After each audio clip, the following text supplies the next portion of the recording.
This one's gonna be interesting. When The View found its match with Ann Coulter, we got to see a firework display with different takes on race history in America, riling up the panelists into a louder voice each time, but even more than that, this segment is such an interesting window into the past because the issues you're about to hear next have all evolved rapidly in the next decade since, and that's why it's easy to see how many of Ann Coulter's own responses to The View's bad takes tend to take it a tad bit too far in the other direction. You'll know what I'm talking about when you watch this next clip with me. Please welcome the very controversial Miss Ann Coulter. Ann.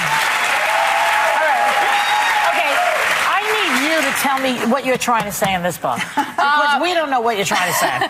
What I'm trying to say is race mongering has been very bad for America.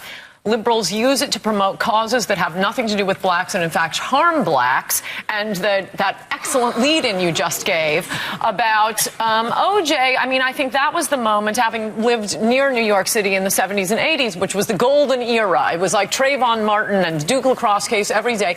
With the OJ verdict, white America said, that's it, the white guilt bank is shut down. And that ended up being the best thing that ever happened. You can almost sense a degree of sarcasm in Ann Coulter there, because anyone that has read her comments on the O.J. Simpson case in detail knows the many layers underneath that comment. But on the larger point of the most televised criminal trial in American history, it's hard to see Ann playing any better of a game than the identity politics left that she so contentiously criticizes. The particularities of that case in both its legal, moral, and racial aspect are so complex and divisive that no person claiming to give you a definitive answer can be taken at face value. And on this, it's interesting to see even a panel like The View doesn't really seem obsessed with the legal specifics of the case, and more so how it was nestled in racial politics of the time. But perhaps Ann isn't the kind of person that's best suited to illustrate that either, and it's evident from the overly broad racial terms she often uses, including in this segment. For example, here's an excerpt from her own book being discussed here, Mugged, that came out near the time of this airing. It reads, and I quote, "Black people were the only people, as we discovered with the OJ verdict, who cheered criminals just because they were the same race." Which I do not believe. Continuing, it's one thing to complain if an innocent member of your race is falsely accused, but when the guy turns out to be guilty, it's hard to imagine any other group instantly siding with the perp because of some shared characteristic. You didn't have white people rooting for Charles Manson, gay people hoping Jeffrey Dahmer would be acquitted, or Hispanic people supporting Richard Ramirez. That's the context that this discussion is placed in, because both the View panelists and Ann Coulter seem to be too far off on each side of the political spectrum on this debate for the audience to salvage something worthwhile, but what that does is lead to moments of heated argument like this. If you could just skip that for a second and get to the Southern strategy. Yeah. Because I've specifically disproved it. It's an absolutely liberal folklore. Republicans were winning the South since 1920. It was the outer states of the South. It was Texas, Tennessee, Kentucky, Virginia. Voting. What are you talking about? We weren't allowed who to was vote. trying to get them to vote? Republicans were. Yeah, and the first black congressmen were all Republicans. And the first black governor was a Republican. You're talking about way back. That Republican after stand is so different from No. That is definitely what we're told. But in fact, the Democratic segregationists were all liberal Democrats. It is a lie that they were conservative Democrats. It was a segregationist, darling. You know, basically, everybody was. White people were. It didn't matter whether they were Republicans or not. Now that's bound to be an issue where neither side is willing to relent, but anyone that's being honest will find it hard to completely deny the existence of the Southern strategy in some form, because the small block of resentment produced in the Democratic Party after the passing of the Civil Rights Act was never going to be left as a political force without being capitalized on by someone. That's where Ann Coulter does no favors to the side she's supposedly trying to defend.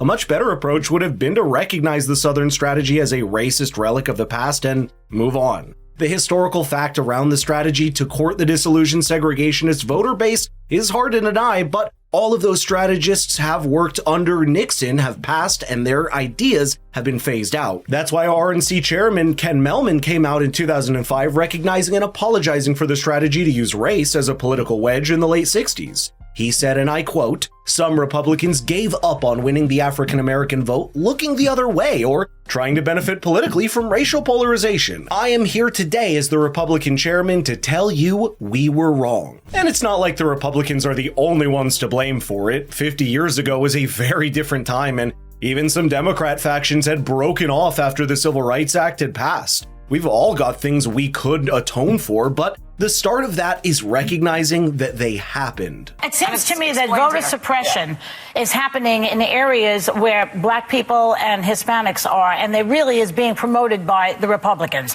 not the Democrats. So in my view, and I have a different one from you, it looks as though the Republicans are really going against blacks, not the liberals. No, and this is a perfect example. Yes, it is, and it's a perfect example. No, I'll explain why. Of liberals using the label of civil rights to promote a liberal cause they support, i.e. voter fraud. In fact, one of the first states in the union to pass voter ID bills was Rhode Island, 85% Democratic legislature. And who pushed it? A black Democrat in the House, a black Democrat in the Senate. That's a fact. That's honestly the least divisive of the topics that were discussed on this panel, but someone like Ann Coulter's words on it are quickly betrayed by some of her incendiary track record on the rhetoric around race relations. For example, just a few months ago during the Republican primary debates when Vivek Ramaswamy and Nikki Haley had some friction on stage, Ann Coulter came in calling it, and I quote, Hindu business, and that Nikki should just go back to her country. Those are vile words, and that is not the kind of representation that any party, even the Republican Party, needs. And they'd be wise to not take that rhetoric on board at the expense of their own credibility and appeal. Though, of course, in this particular exchange, the View panelists predictably didn't offer anything substantive to weigh in apart from Whoopi's ill-timed interruptions and the constant calls for clarification. But it does reveal the deeper fault lines that still exist in America's race relations, impacted by events that happened 30 years ago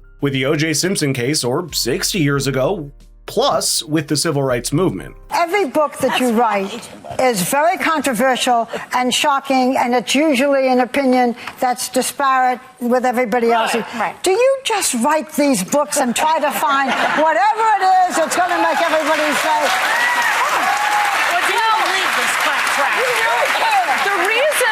It's an excellent question. The reason I write these books is because I try to correct things that people believe that are just false. You keep saying if you would read chapter 14, if you would read, you make such divisive comments and incendiary comments and hateful comments at times.